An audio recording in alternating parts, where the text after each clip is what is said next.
Oh, I'm live. Hey, everybody, and this is a Thursday night. So, Thursday night, the first time in a while I've done my live stream show in Oakland on a Thursday night, and the first time I've done it in Oakland on a summer Thursday night. Thank you for the thumbs up, whoever did that. And Zinny62 Daily Vlog is live now. OJ Simpson, Granite Parole, Nicole Simpson Talk. Hey, let's talk about it, everybody. Hey, Barry Lee, thank you. How are you doing? Hey, Blake, how are you? Being first is not the issue. It's being active that is. Have a take, as they say. Hey, how are you doing, Octavio? From Panama. I am, as you can tell, I am not in San Diego for Comic-Con, and I'm going to go on Saturday. If you may recall the previous night, last night's show, I said that I was going to give it a go. I did give it a go this morning. And hey, you got a notification. Great. Yeah, I've emailed them telling them the problem. And thank you for letting me know, Barry Lee, about the notification issue, because I have explained it to YouTube. And because it's weird to me that I have 5,000 subscribers and then not everybody gets the notification. I'm like, hey, that's really not cool, right? At all. So thank you very much for that, Barry Lee. Hello, and I'm actually going to the watch page right now as I talk. And hello, how are you, Blake? Hey, Blake, give us a thumbs up there. We got one thumbs up. That's generally from Barry Lee, and join him in there. I see that you're there from Australia, but Blake, chime in with a thumbs up. Thank you. And be an active Zinster there. Actually, we got 4 thumbs up. That's great. So I think we do. No, we do. We're getting there. Yes, Barry, you're the soldier for the Zinsters, as I like to think of you. You are our agent, as it were, our soldier, our foot soldier, our fighter. Barry Strong is the appropriate term. Barry Strong, I like that. So the stream is good, and I'm going to view it on the watch page. And I am, let's see here, make sure this is on mute. Then I'm going to go back, and did I run into the crazy guy again? Oh boy, that crazy. Let me explain, folks. There's a video that I made. I had to. What happened was I was headed to the airport this morning, and how is it being black in your place? It's weird. That's another story. But Barry, let me get to this because Octavio raised the issue that I had temporarily forgot about. And that was this crazy... Okay, I got on the BART train to head to San Francisco International Airport, right? And to San Diego Comic-Con, the idea was I was going to take a flight down there and then take a flight back, and then I'll explain what happened then. Anyway, I get on this train, and it was SFO Millbrae from 19th Street BART station here in Oakland.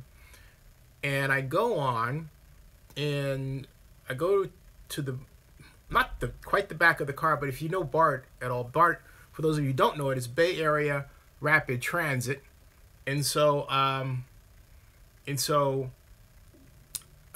hey, Blake, I need you to pay attention, okay? If you can't pay attention, I'm kind of in a weird mood, so I might give you a timeout, but I want you to pay attention, all right? So the point that I'm making here is, I'm not in that weird mood, but just pay attention, have some courtesy. Because Octavio asked me about this incident, and what happened was that this guy decided to, he was in the back with his bag. And fine, he was right in the back, okay? And I sat down, and the way BART's situated, if you go back, it's an aisle. There's seats on either side, basically 2 abreast, you know, two people sitting next to each other style. Train was not crowded by any means at all. It was about, I would say 4:30 in the morning, thereabouts. So I went, what happened was that I took the SFO Millbrae train to South San Francisco, got off, waited for the airport train, got on that first car, and got on the, there's 2 doors.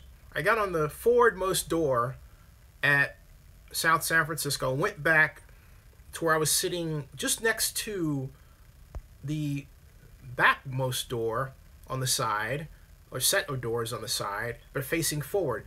This man was sitting at the back seat next to the wall before you encounter the door that allows you to go to the next car, okay? Anyway, what happened was that he went and said something unintelligible to me and banged on the seat. Boom, boom, boom. And I thought, that's odd. And then he said something else, and I thought, well, it's early morning. I don't want to deal with this, so I moved back up to the front.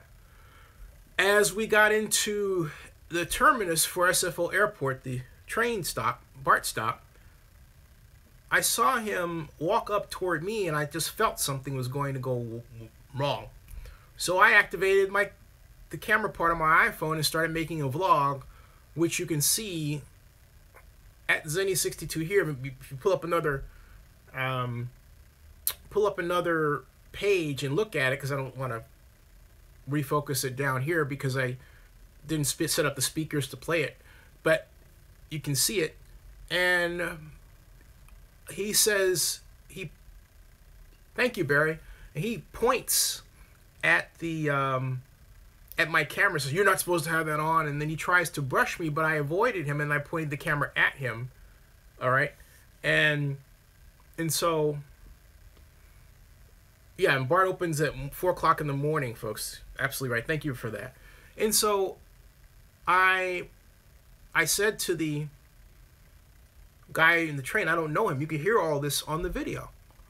And it's a sad kind of wake-up call to where the Bay Area is today, that you have people who are so out of it that they would think to attack a person for no reason.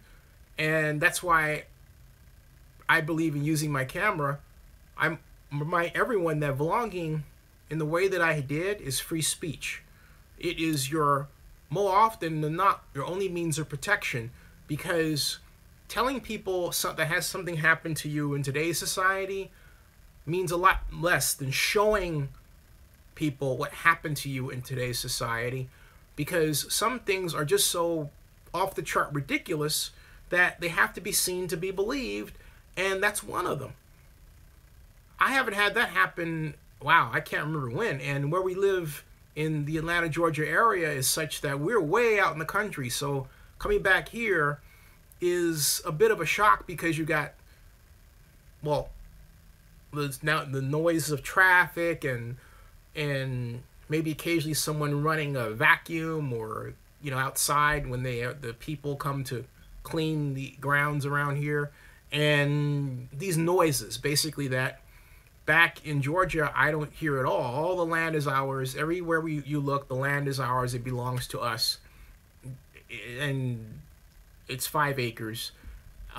We are in a forest, so it's a complete contrast. And so yeah, I'm having thoughts about, hey, do I really want this kind of environment anymore? And right now the answer coming up in my head is no. But because it's at a certain stage in your life, you should be at a place where you're able to be at peace, And this morning's incident was a reminder of how much Bay Area society is such that you're really never at peace, and that's too bad, So that's what happened, and I think that answers your question, Barely. But I don't want to talk about that. I want to talk about OJ. OJ, the juice is loose, and I want to know what your thoughts are about the juice being loose. And let's see here. Let's see here. Anybody have any thoughts about OJ Simpson and the juice being loose? What do you think? I personally am happy for him. I'm happy he's paroled, and I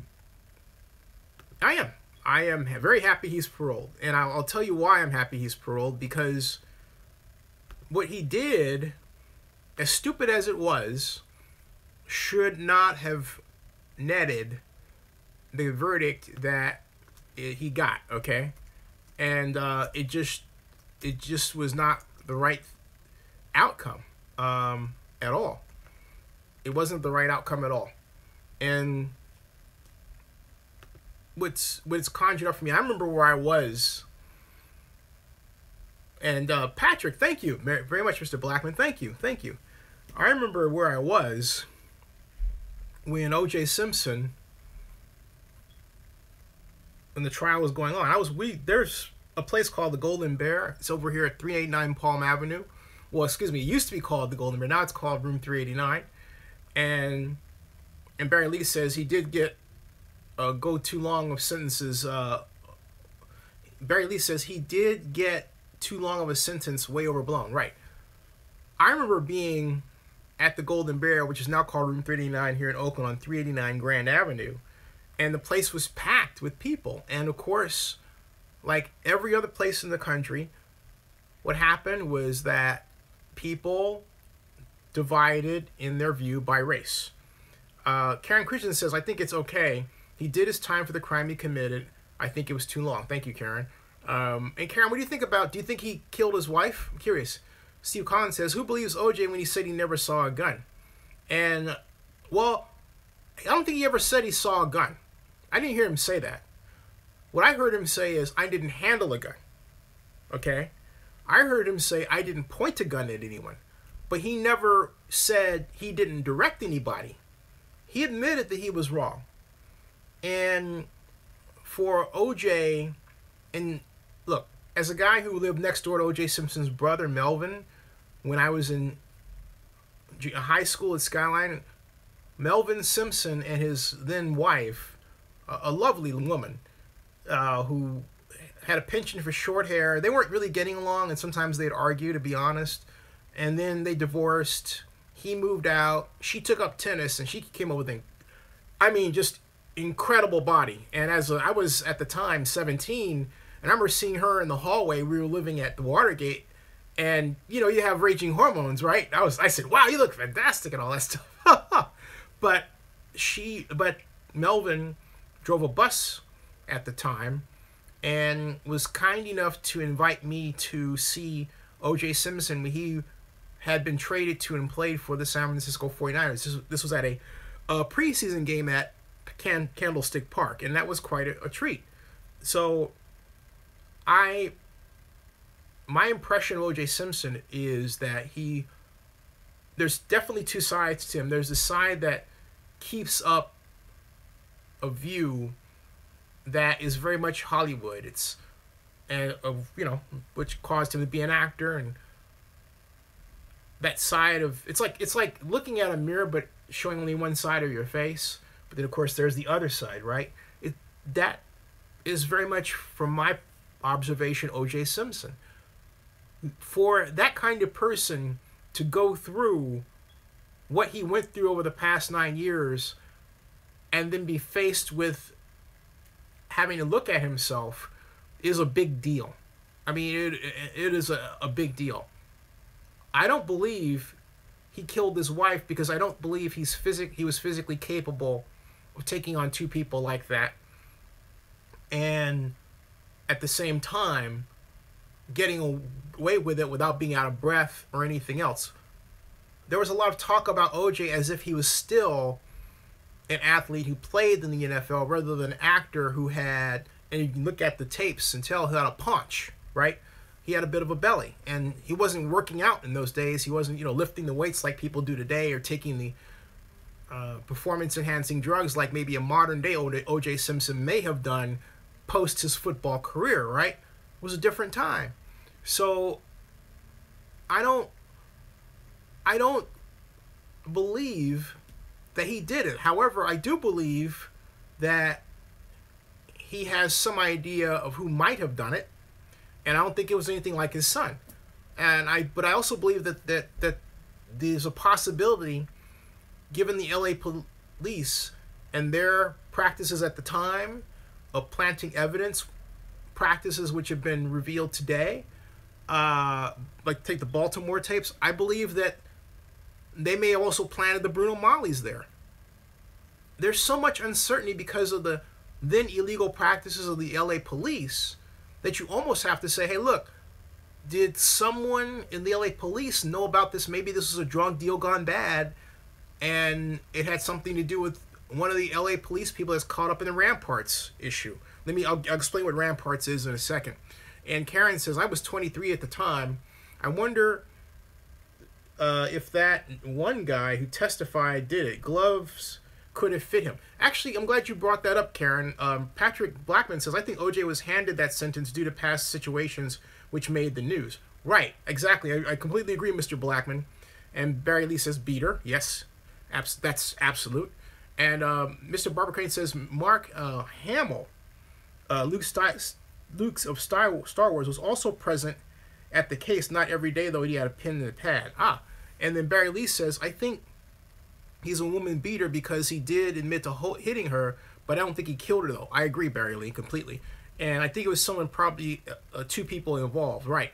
Now, as far as the glove, Chris Darden, the prosecutor, said he goes off on this idea that to him the glove fit. But how can a glove fit when it only goes up to the point where it doesn't cover your whole hand?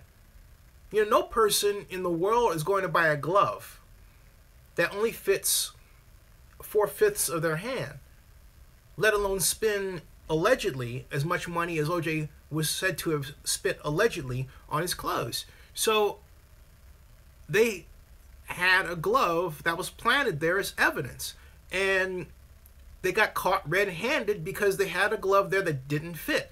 So you've got evidence of blood being planted, that's there, a possible instance where the glove was planted, and very well may have taken those shoes. Something else too.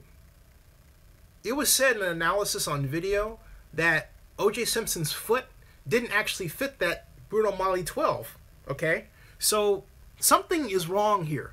And I really do believe the LA police are more involved than we have been led to believe to this day. So, I think Karen says maybe the glove was purposely wet to shrink it. Cato was his name. You think about Cato Kalin. Except that the glove wasn't wet. Now, in other words, there was no way for the defense to do any evidence tampering. That would have had to come from the defense. And I have gloves like that. Gloves like that don't shrink to that point. I'm sorry, they just don't. I mean, it's nice fantasy, but that, in reality, it does not happen. If anything, you can make an argument they expand, not contract. So, the Barry Lee says he was totally railroaded on the sentence, even though the judge said not guilty. Verdict didn't affect the sentence. Right. And Barry Lee says, Cato, I think, is stupid. He seems to me to be a follower. I don't know that Cato was a follower. I think that Cato was a guy who felt that he was being railroaded by the prosecution. And then I remember that day. He got up on the stand and he told it like his conscience said to tell it, rather than what he told the prosecutors. And it may very well, again, this goes back to the practices of the times, felt that he was being bullied, all right? And he was being bullied into saying things on the stand that would incriminate OJ, and then he got there and his conscience got to him and he didn't do it. And so Marcia Clark says, well, this is a hostile witness. Well, I mean, if you interrogate a person in a way that's hostile, then what do you expect to get back? So Steve Collins says, no way it was glove planted. His hands were swollen. Plus, he had safety gloves on. Steve, there's no evidence to show that he had safety gloves on and his hands were swollen. They put on, the only gloves that he had on with respect to those gloves were those court gloves that keep his fingerprints out of it so it's not contaminated anymore, all right? But logically, and this is where we're going to have to disagree, because I stand by this logic. If the glove didn't fit, or it was made not to fit, that would have to be defense action. The defense would have to have had access to the glove. There's nothing, no evidence, no comment, no testimonial, no YouTube video around showing beyond a shadow of a doubt where the defense had access to the glove prior to that seminal moment in that trial. They didn't have it. at all. Now, let me say one thing. It is without question that what happened in the Nicole Brown system was horrible and ugly and unimaginable, and I, for one, would love to turn back the clock, be there with a drone, and have some sort of device that says, hey, stop what you're doing, yeah, as it's happening, right? But I don't have that power. It is also very well known that you had a man in Mark Fuhrman who is a complete racist and a white supremacist type. And again, a lot of you don't know what the Ramparts case is. I'm going to get to that in a second. And Steve, you may remember the Ramparts case, but my point is that I'll go ahead and explain it. But I'll explain in a way that maybe if I say this example, it'll help you understand it, okay? The example is Training Day. And I don't know if anybody has seen Training Day. Have you seen Training Day? Starring Denzel Washington, for which he won Best Actor in the Academy Awards. That was based on the true story of what was going on in the LA police. And I'm writing down here, Training Day, like this, Training Day,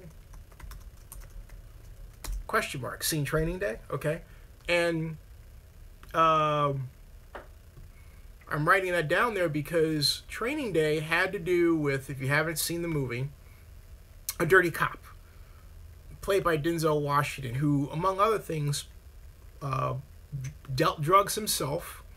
He would basically rob from the rich and give to the poor. And the robbing of the rich he was doing was he was robbing from the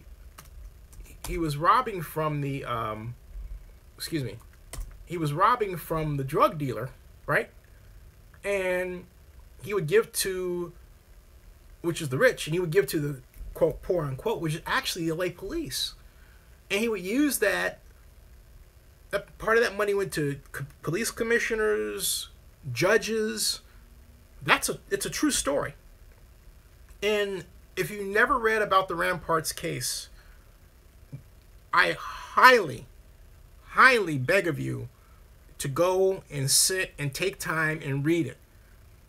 Please read it, because it'll give you a different view, not just of what may have happened with O.J. Simpson, and it'll put some meat around the story that you didn't have before, but it'll also give you a different view of how over decades we've allowed police to basically run amok.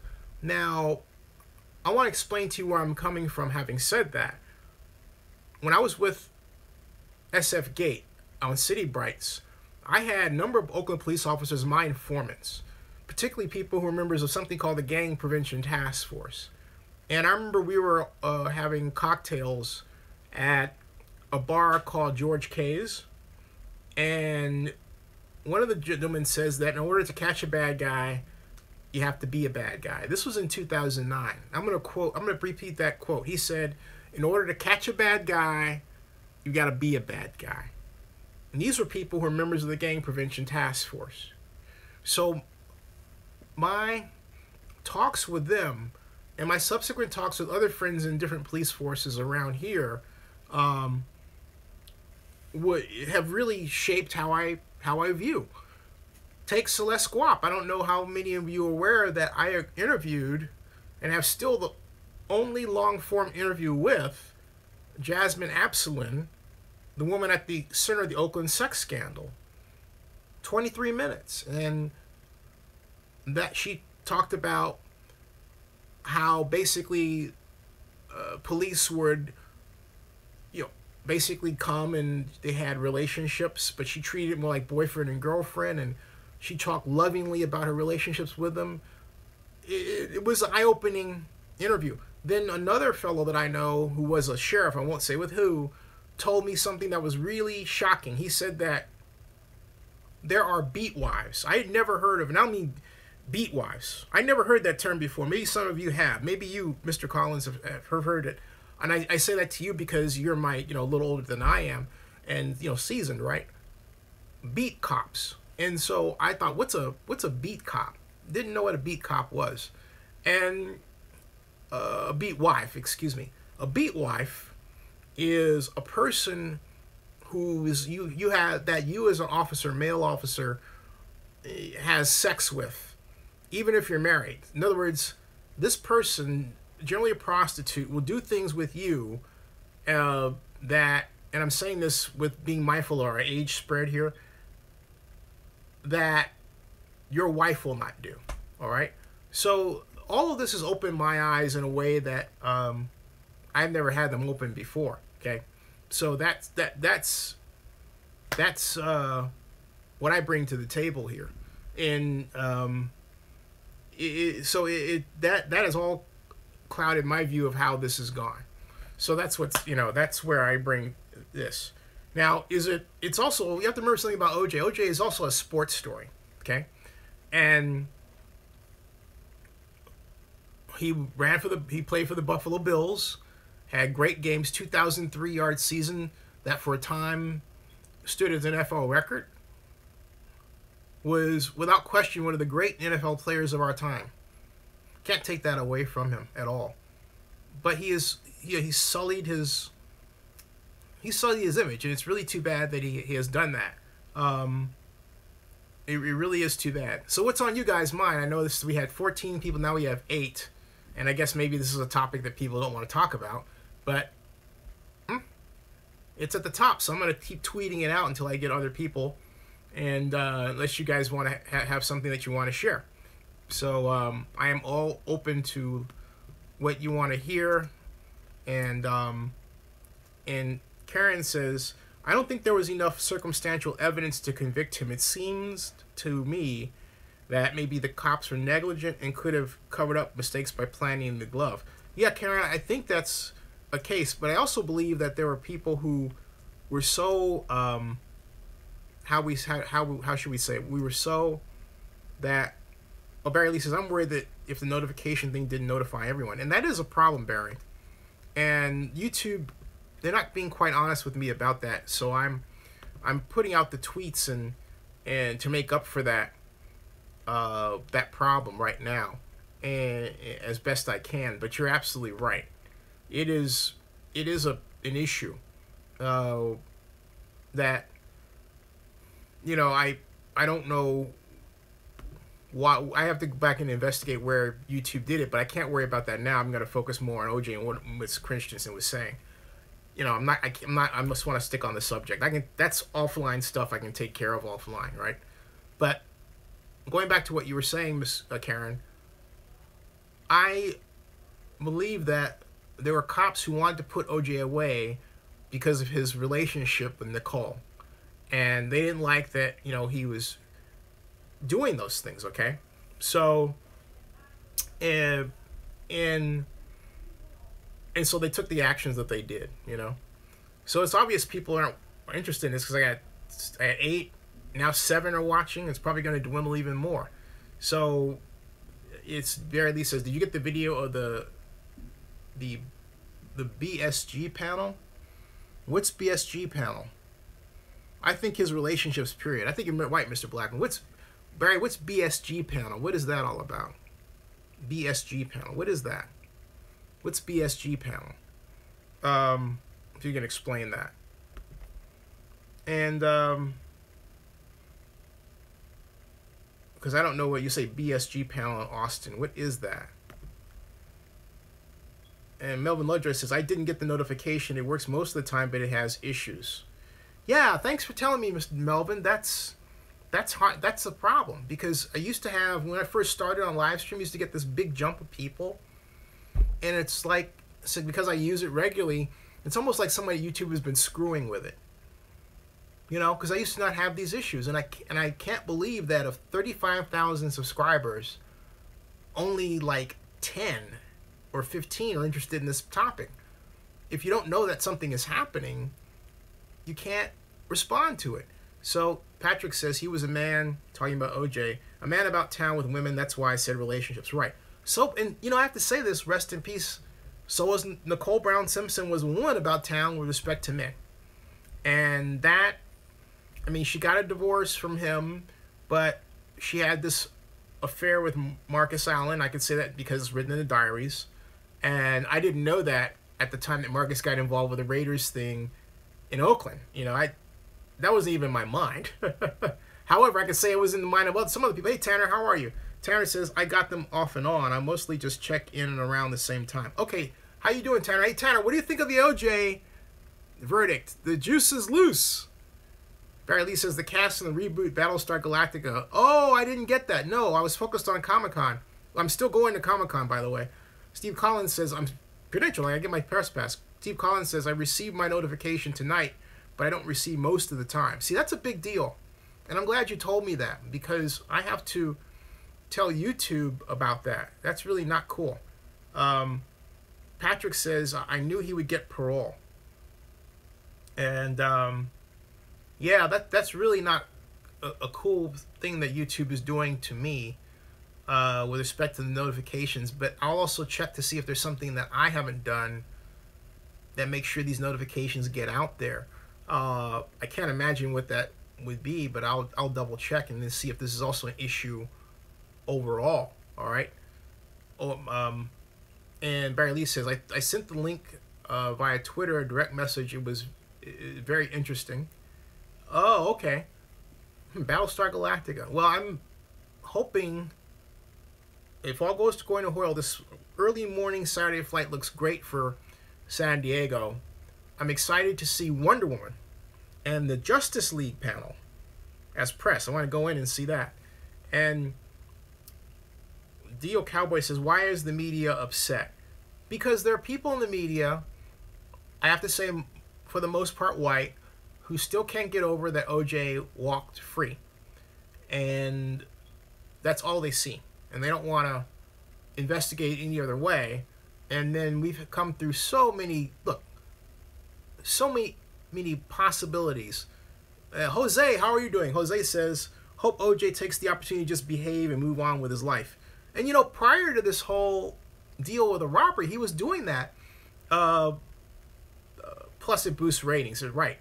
He was doing that. And what bothers me is there's a guy on CNN, Paul Callan, who was a lawyer involved, and he made some really stupid statements about, whoa, OJ is violent, and look what he did, as if OJ never had a girlfriend after Nicole Brown Simpson. And he had women as his girlfriend who were in many cases half his age, in their 20s, I think. And there was never an incident, right? You heard nothing bad about OJ and domestic violence with respect to anybody else. And not only that, I remind everyone, OJ's first wife was black. His kids are from a black woman, and no one ever talks about that. Ever. And I'm not saying this as if to say, oh, it's a bad thing he married a white woman. Why would a guy like me, who's been in majority of the time interracial relationships with white women, say something like that? That would be stupid. That's not what I'm saying. I'm making the point that there is a habit in talking about OJ to forget that OJ had a wife prior to Nicole Brown Simpson. He left his first wife for Nicole. Even though they'd known each other for a long time, he and Nicole, he was married to someone else. That's where his kids were from, like Jason. So Elby says, did he try to steal like satellite dishes or something like that? Nope, he never did. Barry Lee says, at 70, OJ knows he has less days ahead of him and will spend it with his family. Right. He's old, you know. Patrick and Blackman says, Al Davis was well aware of Marcus Allen's behavior. Thank you for bringing that up, Mr. Blackman. Woo! Thank you. And benched him. It had nothing to do with football. Right. I'm glad you said that. I didn't want to say that. I know there's another guy that talks about that Bouse man incessantly. He does not like Marcus Allen for that reason. He said that Al Davis benched him exactly for that reason, and that Al Davis had said at some point it'll come out. And how pathetic was Al Davis, right? Al Davis called it. And so Tanner and Patrick and Blackman said even before he was drafted. And so Tanner says, I'm indifferent to the OJ thing. I was 12 years old when the trial proceedings happened. Why? You're a youngster. And I didn't really understand the magnitude of what happened. As far as the recent happenings, he served his time. And Jose Alantes says, I agree with Mr. Blackman. Davis came out in an interview with Ice Cube and didn't want to talk about it. Right. Absolutely. I mean, that's fascinating to me. Al Davis called it.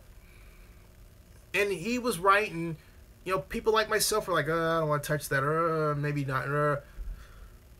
But to be factual, I didn't know that what Mr. Davis was referring to at the time was Marcus Allen, because he didn't say it. He didn't say Marcus Allen by name. He goes, but at least when he repeated it, then others said he meant Marcus Allen.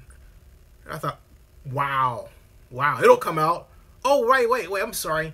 He said it. He said in reference to Marcus Allen that that things will come out about Marcus Allen during this OJ trial. You watch. That's the way he said it. I correct myself, okay? Mr. Blackman says he was messing around with people's wives. And, wow. And so, messing around with people's wives, wow, that's talking about OJ. And so then, but between OJ and Nicole, they were a pair, because he was messing around with wives, and then she had a number of affairs, and she was sleeping with Ron Goldman, I understand, right? So there is a lot there. I mean, but at the time she was divorced from OJ, so it was like, okay, fine. But they emotionally hurt each other. That was a horrible relationship. And it's too bad that OJ didn't learn to get a hold of himself and get out of that early on. I mean, I'll say this to men out there, and particularly young men in dating situations: never date a woman that causes you to lose your temper, and even a little bit, okay? And the older men here understand what I'm talking about, and basically, and back what I'm saying. You want a woman that's your teammate, that's by your side, you're by her side, and you march through life together. But you don't want someone who is just obviously not in your corner, and your way of relating is to have a dysfunctional contact, okay? You don't want that. Get out of it. So and so we have Patrick says, Blackman says, Marcus was my hero as a teenager. And J3 Entertainment says, I've dated a lot of women who caused me to lose my temper. Okay, yeah, well, and then he says, but good advice. And Ditto Cowboy says, what's so crazy is they didn't even know these people. Well, yeah, I mean, that is, you know, you're talking about public figures, and that happens. Mr. Blackman says, Davis once said what he did may have saved Marcus' life. Wow. Yeah, I remember hearing that. You mean with respect to OJ and everything? That's, wow. That's interesting, which means that Al Davis thinks that OJ did it. It would seem. J3 says, I have to date a girl that is, okay, fine, whatever. But that's, you know, I'm not even going to repeat that. The whole point I'm making now, I guess people are getting notifications and coming in. Interesting. Slowly. Slowly. But, hey folks, welcome to Zenny62 on YouTube. We're talking about OJ being released. The juice is loose. He's free on parole, and 10 years parole. Want to know your thoughts about it. This is a time to talk, share, chat. The floor is open, and we can agree, disagree, have fun, argue. We're going to be on here. I started at a little bit after 9 o'clock. I'm going to go until about 10:15, thereabouts. It's 9:48 right now. So we've got Mr. Blackman says, with him messing around with married women, ooh, Nicole was just the most famous of them. So, oh, you're talking about, oh, I get it. You're talking about Marcus Allen. Woo, boy, Marcus. But Marcus has a wife himself. Did he have a wife then? That's something else, man. That's something else, too. You know what? If the woman is married, don't do it. Just don't. It's just never good, okay? It just is not something. Oh, he divorced. Okay, he divorced. The other issue I have is with... Now, let me put it this way. This goes back to the Las Vegas issue with respect to OJ. which I say, you know, OJ and yeah, right, Mr. Alvarez, OJ was a serial dater as well. Right, they were made for each other. And Crawford 371, hey Crawford, how are you? He says, remember the Marcus Allen interview with Al Michaels when Allen said that Davis said that he was going to get him? Yep, I remember that. I seen Al was doing that not only to protect the radio brand, but also Allen's life. That's what Crawford. That's what Patrick Blackman was saying. Take a look up at the comments. He said the same thing. You go all in agreement. And Barry Lee says, how old Nicole and kids are? They have to be in their 30s. You mean then or how old? I'm confused. You mean how old would she have been now, or then they were in their, I believe, early 30s? Patrick and Blackman says OJ and Marcus were tight. Oh, OJ and Marcus were tight. Ronnie Lott, which makes you wonder what Ronnie thinks of all this, right? So, So do you realize that we had 2/3 of the trio trying to retain the Raiders in Oakland? We had Marcus Allen and Ronnie Lott, both of whom knew O.J. Simpson, right? Think about that. So Barry Lee says, how old are the kids now? Oh, the kids are in their 30s, yeah. Rick Rice, how are you, sir? How you doing? Great to see you. How are you? Hey, Rick, what do you think of the fact that the juice is loose? OJ on October 1st will be released from Lovelock, Nevada State Prison. That's hard for me to say because of the name Lovelock, but whatever. What do you think about it? And what's up, man? Mr. Blackman says, Steve Collins says, hey, Rick. Mr. Blackman says, there's a picture of Nicole in a bikini and Marcus carrying her on his back, smiling at a pool. I saw that. I think someone ran that on television. I saw that. And Barry Lee says, try saying Lovelock 10 times fast. Not right now. Lovelock. Anyway, Lovelock.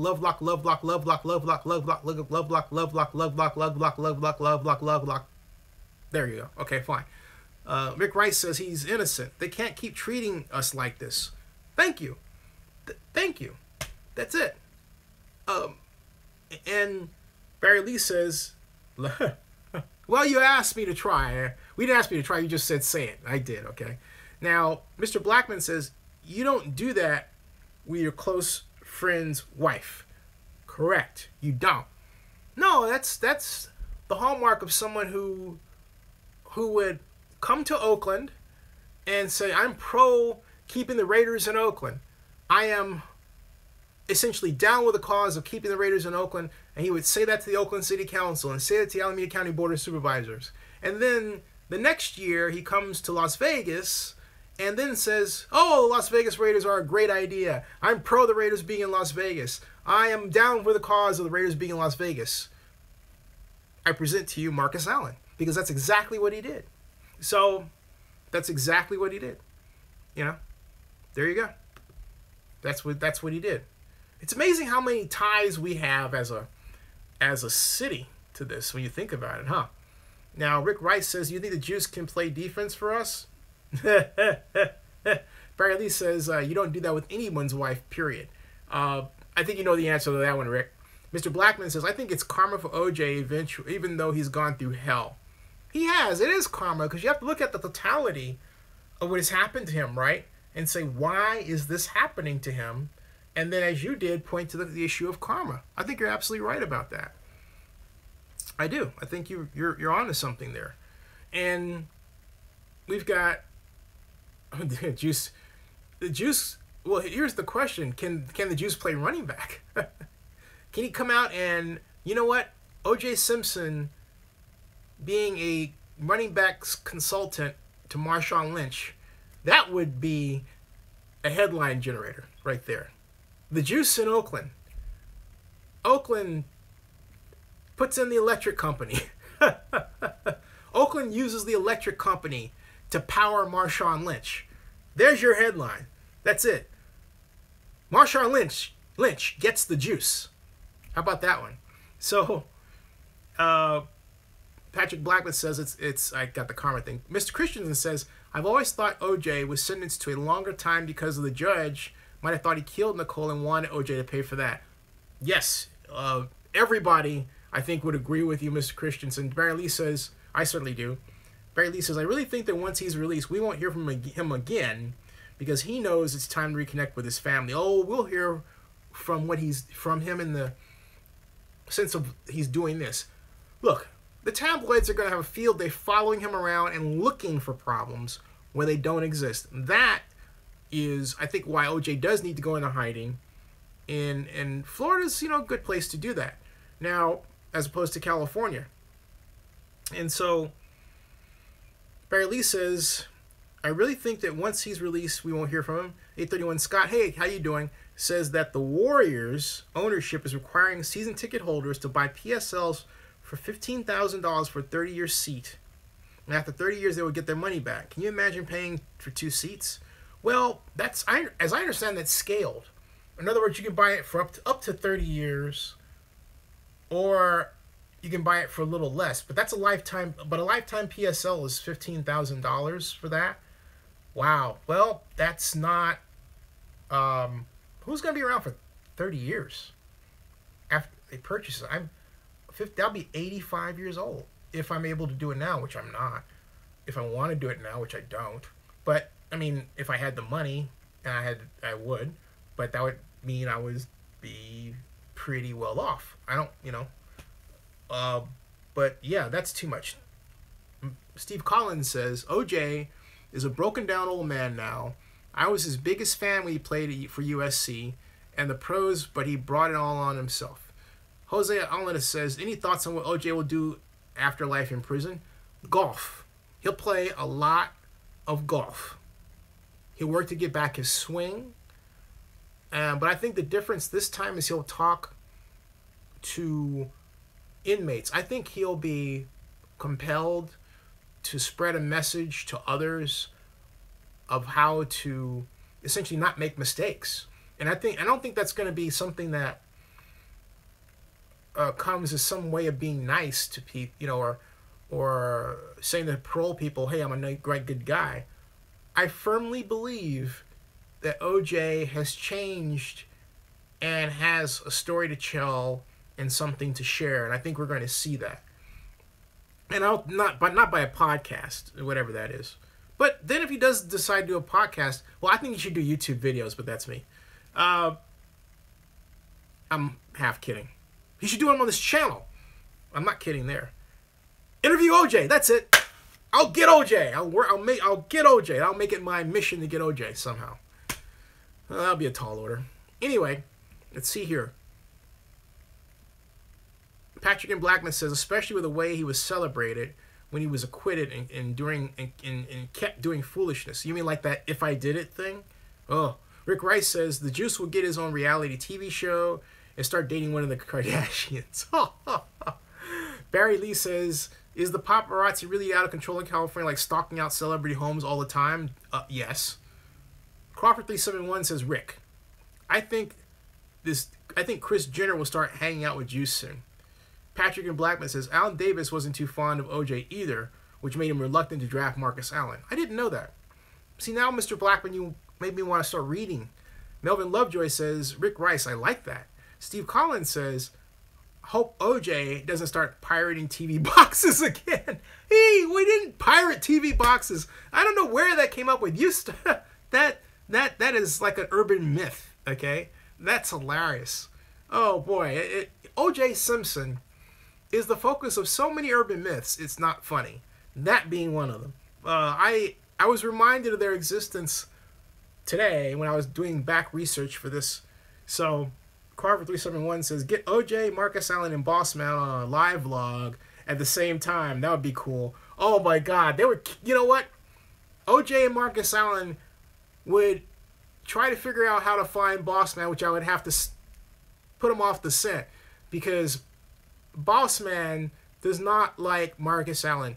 You might as well have the second coming of Al Davis in Boss Man talking about Marcus Allen and the OJ issue. I am serious.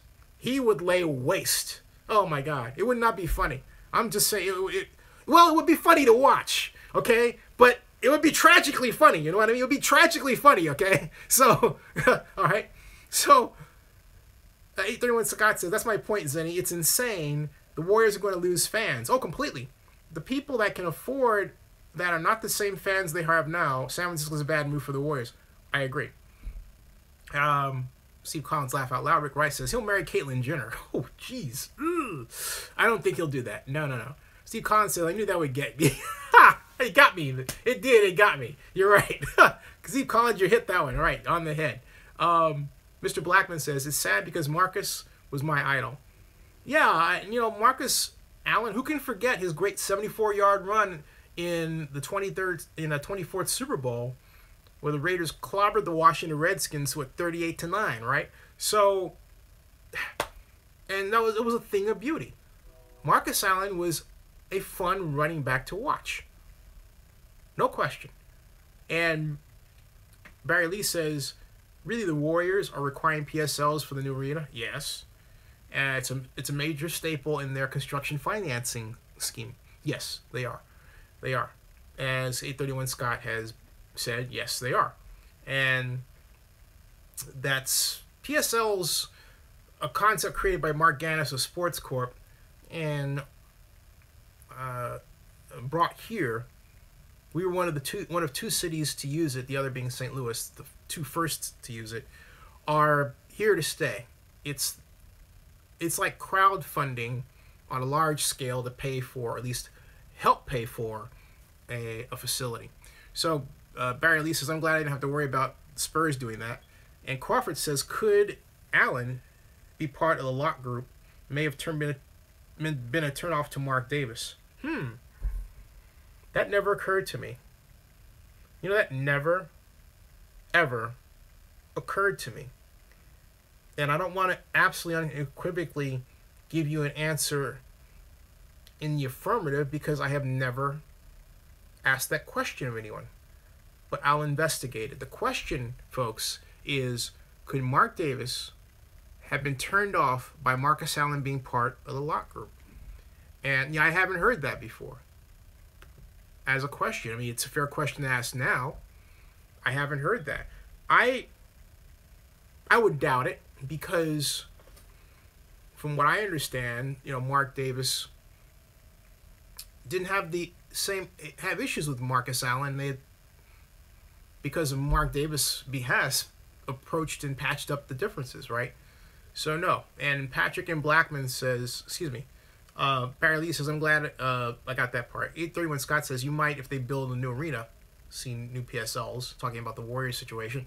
Mr. Blackman says, I don't think so because Marcus Allen lit the flame in Oakland about 2 years ago. Right. And that's what I was saying, Mr. Blackman, that Mark Davis went a long way toward trying to patch up the overall relationship between the Oakland Raiders and Marcus Allen. And your example of Marcus Allen lighting the flame is exemplary of what I had said, so it's absolutely true. So, where's John Marks? John Marks when you need him. John must be working a late shift now, getting off late or something like that. But, where is the man? Where is that man? We've got, let's see, Barry Lee. We don't have ML Scott tonight, but we've got great people here. By the way, Henry Flores says, I find it interesting how O.J. Simpson had so much evidence to prove he did it and was found innocent, and Scott Peterson only had circumstantial evidence and was found guilty. Oh, totally different, because you have to remember something with Scott Peterson. There was no planting, there was no tampering, so I can't see that those cases have any comparables, save for the fact that you have two people who were alleged to have killed someone, okay? But beyond that, completely different situations. Barry Lee says, not here 831 Scott, because the Spurs, talking about the San Antonio Spurs, are all about our community, and he and the owners, Mr. Holt and his family, treat the fans great. So, and I will say, hey, invest in Zenny62. There. Cool. All right. And even if it's $2, so it's large or small, you will get shares or your shares built up like Mr. Blackman has done tonight. So Mr. Blackman says when Marcus was inducted into the Hall of Fame in 2003, Marcus tried to shake his hand. Al had nothing to do with him, but told Red Allen, congratulations, young man. Barry Lee says, have a good night time for some sleep. Oh, hey, Barry Strong. Got you, Barry. Hashtag Barry Strong. Barry Strong. Barry Strong. There you go. You got it. 831 Scott says, I go to a lot of Warriors games every season. My girl and I have season ticket package, but I can't afford that, so I guess I can't go anymore. Well, that makes two of us. Maybe single game tickets, maybe SRO tickets or something. Yeah, but the Warriors have priced out the fans that brought them to this point. Mr. Alontis says, Marcia Clark almost had OJ, but Furman goofed it up. Oh. Furman, and not just Furman, but remember the person who is in the coroner's office who made the mistake in handling the evidence? Remember the people who were responsible for analyzing the crime scene and how they had let blood, they spilled his blood all over the place, which made it look like it was planted. It wasn't just Furman. It wasn't just Furman at all. So Steve Collins says Warriors will float you a loan. Oh, interesting. Patrick and Blackman says Marcus' father, Red Allen, introduced him. Ah, I get you. Right. Thank you. Thank you for that clarification. 831 Scott says, laugh out loud. They will. Sure they will, Steve Collins. Crawford 371 says, Christopher Darden helped in the choke job by the prosecutors. Yeah, Darden quite literally drowned in his arrogance. And he won't accept to this day that he ran a flimsy case. That does not enter his head. And I think Chris Darden reminds me of the kind of guy that I used to be at one point. It's like, I've got to be the one black guy that makes everybody white think I'm okay. And folks, what I'm saying to you might sound shocking, but it's quite common among us, because there's always this cloud of suspicion that hangs around particularly black men. And President Obama talked about how you have to go this extra special mile to be not the angry black guy, right? Well, I believe a lot of that translated into how Chris Darden approached the O.J. Simpson case, and being mindful of the racial divide, played to it, and put together a case that just simply fell like a house of cards. So, because he was reliant on a police organization that was intent on punishing a man who was treating his wife, gorgeous white trophy wife, inappropriately, and he was black. And Mark Furman is a noted, we can say this, racist, okay? So, Perry Flores says, Zinni, did you ever hear the audio files of OJ when he broke in and stole back his memorabilia? I heard that, yes. I thought that what OJ did was stupid. He should have called the cops. And in Vegas. Patrick and Blackman says, I think a lot of them were going for themselves. Yeah. Blackman said, even Shapiro for the defense, but Johnny Cochran took over. Right. Now, as far as Las Vegas, you know what I can't stand about today's coverage on CNN in particular is they've trotted out every person that was using OJ during that robbery. They had this, Walter Armstrong guy on, who was the co-defendant in the robbery, and he's going out now, he's saying things wrong about OJ when he had no business participating in it. He served no time whatsoever. And yet this guy is on television, and I'm saying to myself, why am I watching this guy on television? And then they had Yale Galanter, who was OJ's attorney during the robbery, showing his face on HLN. I mean, come on. I mean, with friends like those, you don't need enemies. And yet CNN is trotting these guys out like they're his, friends who helped him. They are his enemies. Completely. And so, in Patrick says, Crawford says, how about the commissioners in the Chiefs tie? Yeah, well, I'm not. What I'm talking about, not the commissioner of Chiefs tie. I'm talking about people that were on television today giving their opinion about the parole order who had done OJ wrong, okay? And yet they're trying it out as if they are his friends. But CNN has to know they had something negative to say about him. So that was a setup on CNN's part that I thought wasn't journalism at all. It was manufacturing an idea. We want you to think badly about OJ, so we're going to put in all these people to say bad things about OJ to pump this in your head. I wrote a series of scathing remarks, and Jeff Toobin got on that high horse that he had after the OJ verdict, when he and I started communicating on social media. Nothing against Jeff, great commentator. I just disagree with him about OJ Simpson and his points of view. We used to spar on Facebook. His points of view are awful. Awful, all right? Hey, folks, welcome to Zenny62 if you're just joining us. And it's 10:10. I'm going to stop at about 5 minutes, I think. But because I started at about an hour ago. Yeah, about an hour ago, I believe. So, yeah, 61 minutes ago, an hour. So there. Tomorrow, no show planned in the normal time slot. I will do a live stream in the middle of the day. And then Saturday, of course, I'm getting on the early flight to go down to Comic-Con. And I may go down in the evening tomorrow. I'm mulling all that over. Comic-Con is still very much on my mind.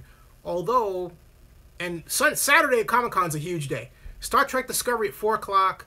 Justice League panel at 11 in the morning, I believe it is. 11:30 in the morning at Hall H. Everything going on. Everybody's there. Supergirl signing autographs. The cast of Supergirl. Hey, Psych is going to be tomorrow morning. I love Psych, but I'm not going to be there. Miss Christensen says, I thought a gardener found a knife in OJ's lawn and kept it all these years. Yeah, but that went nowhere. That knife was proven to be nothing. Tanner Adams says, Wonder Woman, yes. Jose Alant says, did you see one of the parole board members wearing a Kansas City Chiefs tie? I did. He's an NFL fan. Now, he could be saying, hey, look, I'm a Chiefs fan, and he could be saying I'm a fan of Marcus Allen. Nudge, right? You never know. But Tanner Adams says, Wonder Woman. Patrick and Blackman says, how do I send money by PayPal? Oh, here, right here. This is the PayPal link, Mr. Adams. I will show. It is right here. I'm getting it right now, and I will have it posted within about 10 seconds. There it is. And oops, excuse me. PayPal. Sorry about that. That wasn't the PayPal link. This is PayPal. Okay. Sorry about that. This is PayPal. PayPal me. There it is. Wait a minute. That's PayPal. Copy. And go here. That's PayPal. That's the PayPal link. Mr. Blackman, that's the PayPal link. Thank you very much. So, and Barry Lee is back. Barry Lee says, Zinni, I had to come back real quick. Did you hear that the actress who played the witch in Suicide Squad won't be in the second movie? Oh, I didn't know that. But I also, there's a lot going on there with respect to news. Like, for example, okay, The Last Jedi will not have a panel at Comic-Con. If you don't know that, I'm letting you know. Bad news. They have an exhibit there at Comic-Con. And let's see here. Steve Collins says, Warriors aren't going to allow PSL holders to resell ticket rights for more than they purchased. I have to investigate this, Mr. Collins. 831 Scott says, on a plus note, you can take your yacht and park it at the new Warriors arena, go in, and watch the game, and then sail away. What other arena offers that? And hey, I have a yacht. It's worth $300 million. Not. So Crawford 371 says, will you do a vlog on the coach at Ole Miss? Yes, because what for you? for those of you who don't know what Crawford's talking about, Hugh Freeze. In fact, you know what, Crawford? I'll do a special vlog on that tomorrow early. All right. Hugh Freeze resigned from Ole Miss. He was the coach. Hugh Freeze, among other things, was responsible for his latest gaffe. He called an escort service. Now, what he said to the escort service, I don't know. But he called an escort service.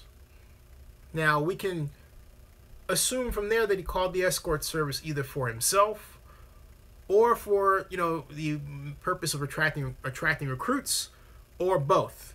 And the Ole Miss administration took no time in releasing him. Now, I will say this to you. I will do a vlog on it, but hey, Crawford, have you seen my Laramie Tunsil interview?